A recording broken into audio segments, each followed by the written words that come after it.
Hello, you're watching World Talks on TVP World. My name is Sasha Farba. The Czech Security Council meets on Wednesday as Prime Minister Andrej Babiš confirms that his government will not allocate national budget funds to the Czech-led ammunition initiative for Ukraine, but says the program can continue if financed by other countries. Now, this decision raises questions about Europe's role, funding responsibilities, and the long-term sustainability of Ukraine's artillery support.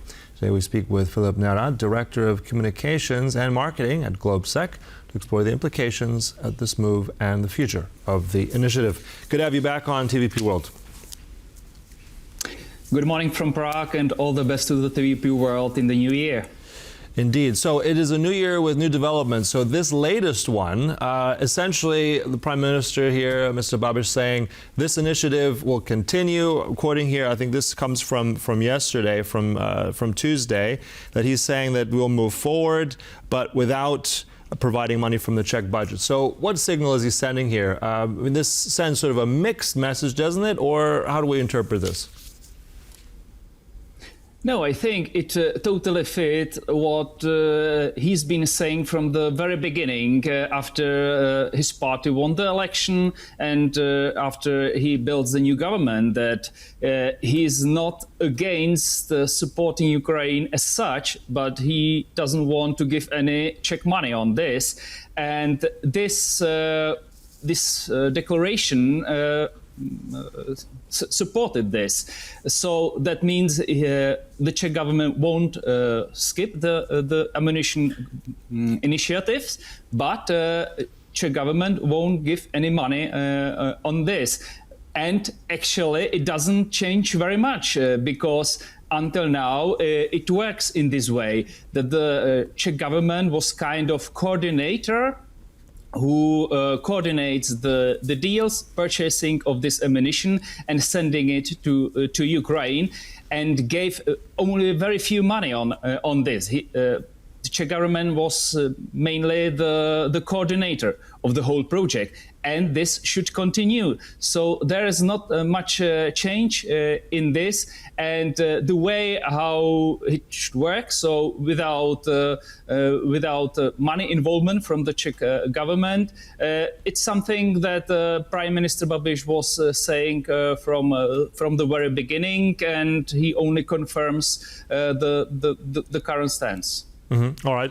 You're saying that the Czech Republic was only a coordinator of this, so this is set to continue as this hub where all this comes together. I mean, some NATO officials have said that around 43%, I believe, of this whole initiative that provided the initiative for the artillery that was in Ukraine. But also looking at this, I think it's well over 2-3 million rounds. I mean, how critical is this right now for Ukraine? And if the Czech Republic is removing, let's say, its support in a way, why continue it in this way? Or will it be continuing somewhere else? Can someone else step in now? It doesn't seem that someone else will step in, because the new Czech Prime Minister was under heavy persuasion from other colleagues in Europe, from the NATO Secretary General Mark Rutte, President of European Commission Ursula von der Leyen, other prime ministers, Chancellor Merz, French President Macron, and others, to continue in this and to hold and to keep this coordinating role in this initiative, because it's crucial for Europe, or for this coalition or willing, or the supporters of Ukraine, to have it, because Czech government built some good name in doing this, and they want to keep going until there is a kind of peace or peace settlement in Ukraine. And because we don't know whether Russia will agree with peace conditions that they are already in making. So this initiative should go on, because it's vital for Ukraine. Without support from Europe allies, that they will send them another ammunition, Ukraine can't defend itself without this support. So it's vital for Ukraine that it will go on until there is a kind of peace or stop fighting in Ukraine. Mm-hmm. Also, what's interesting here is President Pavel will be at this security meeting. I mean, he's been playing a very different role. I mean, very much pro-NATO, pro-Ukraine, a very different politician than Andrej Babiš. But how much of leverage does he have sitting in that meeting today? What is his role going to be in all this? Because I think he has very different views regarding Ukraine, doesn't he? Well, he is a staunch supporter of Ukraine, and his participation in this meeting should cement it that the government will continue in this, that the council doesn't change his mind and quit it in the end. So. He was also part of this pressure on Prime Minister Babiš to persuade him to continue in this, and it obviously worked. So he wants to be there to say his words, that why he finds that it's important to go on, and I think that will be the result. Mm-hmm. Also curious, because if we're looking at there's huge capacity here that's required. I mean, this is something that Ukraine desperately needs as well. If we're looking at what's the next step because of this initiative, I mean, if we're looking at the Coalition of the Willing meeting that was happening in Paris, I mean, Babiš said something very different before he went to that meeting. Has what's been announced yesterday, especially coming forward in unity with the United States, with Mr. Kushner and Witkoff there, has that changed Babiš's mind? Could this be something else that could change once again, or was this always going to be a transactional decision? Well, of course, Andrej Babiš is a transactional politician, but yesterday he supported the declaration of Coalition of Willing with one exemption, and that's the participation of Czech soldiers in this possible future multinational peacekeeping forces in Ukraine, and that's also something that he was saying from the very beginning. And the Czech Republic won't be alone. Italy, Poland, and other countries are also not ready to take part in it. So that's also nothing special. But otherwise, he supported or was happy with the US participation in this.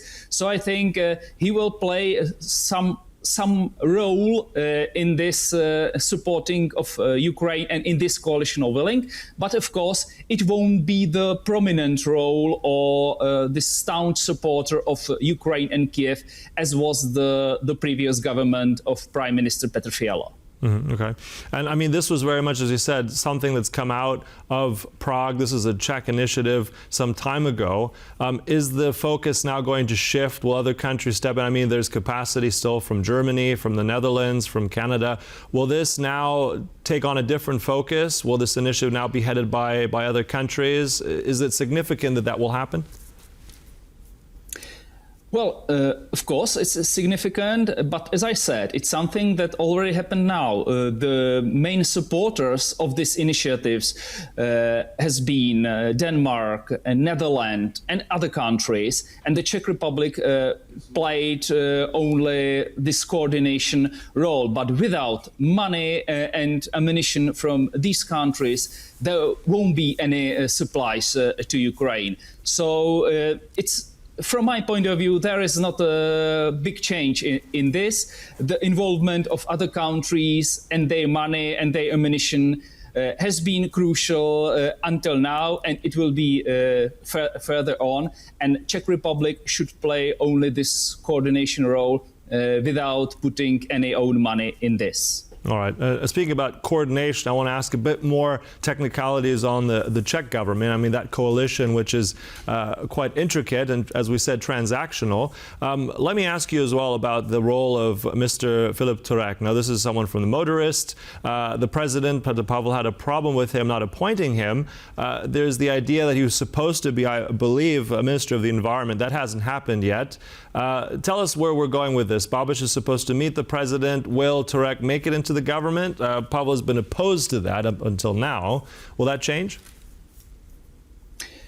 It's still unclear. Prime Minister Babiš said that he will take and bring the nomination of Filip Nerad to president to appoint him as a new environmental minister. But presidential office said yesterday that nothing changed in view of president, so he's not ready to appoint him. And it seems there will be a dispute about this because Filip Nerad's party, the motorist party, insists on him and wants him to be a minister. Prime Minister Babiš is obviously ready to bring the nomination of him to have the, let's say, quiet in his coalition, but the president is not ready to do it. So it seems there will be some disputes in the next few weeks about it, and we will see who will win in the end. But President Pavel, until now, hasn't shown any way how that he's ready. He's ready to appoint him. So, and without this appointment, he can't be minister. Mm-hmm. All right. And also, speaking of disputes, I mean, there's another part of interesting, let's say, well, not as part of the coalition, Mr. Okamura, part of the other coalition partner, I believe, head of the parliamentary speaker. I mean, he's also said some very controversial things of the last few days regarding Ukraine, quite insulting. I mean, there was no summons into the capital of Kiev by the ambassador, but nevertheless, what do we think of this? I mean, this is also a very controversial signal from Okamura. How is this being interpreted in the Czech Republic? How does that affect the government?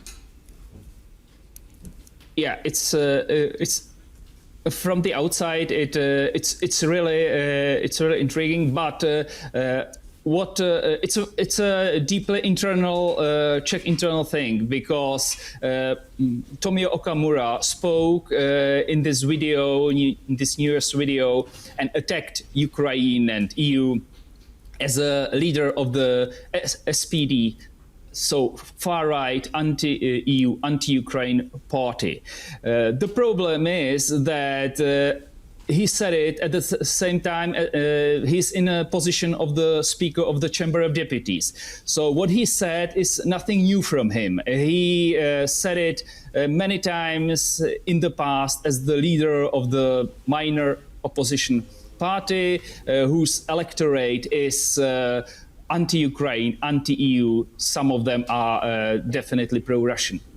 Mm-hmm. So he said something what he said many times before, but the problem is that now he's a speaker of the chamber, and when Ukraine ambassador Vasil Zvaric criticized his claims, he criticized also the speaker of the chamber. So that makes some discussions here. As you said, he was invited to the meeting to the foreign minister. Our foreign minister Matsinka had a call with his Ukrainian counterpart yesterday. It was calmed down. Both sides explained their positions, and I think there's no more crisis around this. All right, so it's calmed down for now, but it remains something that we'll be watching for sure. Look, thanks for all those insights. Always a pleasure. Filip Nerad there from Prague. Much appreciated. Thank you for inviting me. And thank you for watching. That concludes World Talks here on TVP World, but stay tuned right here for more news and commentary. Goodbye.